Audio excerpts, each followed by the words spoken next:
There was like an article recently that was like, why are straight men not having sex anymore? Like, is it because women have too much sexual agency? And I don't think it's that at all. I think it's that the way all this like talk and discussion has made a lot of young straight men in particular realize that the way they have sex and what they get from sex is not satisfying, but they don't have an answer for that yet because we haven't had enough discussion. There's not enough sort of like public discourse about this because the way the spaces where we're having it, such as online particularly, and places like TikTok, all just feel like silo people into, you're a narcissist, you're a red flag. Like we talked about, you know, men and incels. Well, there's a huge also contingent of young women who are so jaded by their experiences that everyone is a threat to them.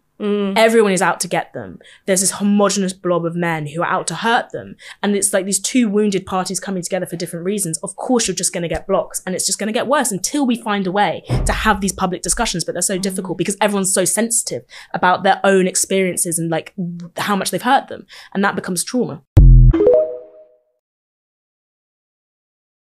So we have to be careful to not get sidetracked by justifying some of the conversations that these niggas is pulling us in. Even in the beginning of the video, she starts off by examining a question.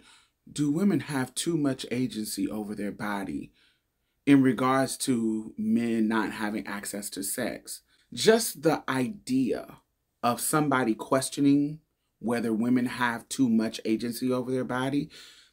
There's no such thing as women or anybody, but particularly women, having too much agency over their body. You can't have too much. It is yours. It's your body. You get to do what you want with it. Anybody who comes to you with a question about having too much agency is a sexist. Even the mere idea that men having too little sex is a problem we need to examine for whatever reason. That is not our problem. The idea that it is something we need to examine and fix is a sexist idea. It is not our problem that you don't have enough communication skills and honesty and directness and finesse and je ne sais quoi and charisma to be able to get some sex. There are tons of people out here having sex. If you're not one of them, it is because you don't have what it takes. And that's not women as a whole's problem. Women's existence does not revolve around men's needs. It does not revolve around, I don't really think sex is a need, it's a want. But whether it's a need or a want, our existence does not revolve around catering to those needs and wants. It just doesn't. And another element of her conversation is that there was a part of her conversation where she was equalizing incels and harmed women and saying that it's inevitable that these two people are going to clash and there'd be a block. But in that statement, you are equalizing their experience. There's a difference between incels being wounded by the fact that women are getting agency over their body and they're not having access to their bodies in the way that they used to, compared to a woman who has been harmed and is scorned.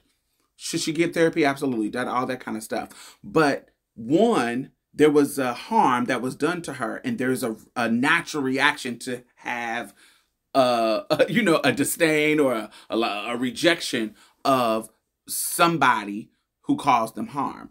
And the other is just mad because they don't have access to the power that they used to. Equalizing those two as if they are equal or justified equally is a problem. They're not equal.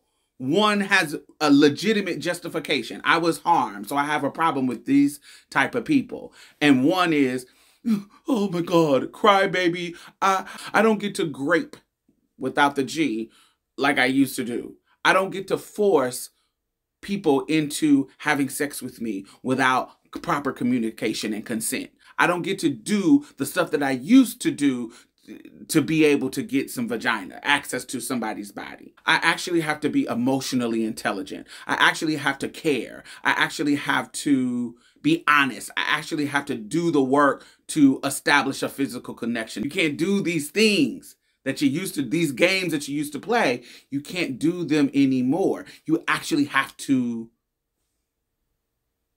be a human being and treat people with dignity. So equalizing them is a problem for me. Those are not equal. And on a power structure level, they are not equal.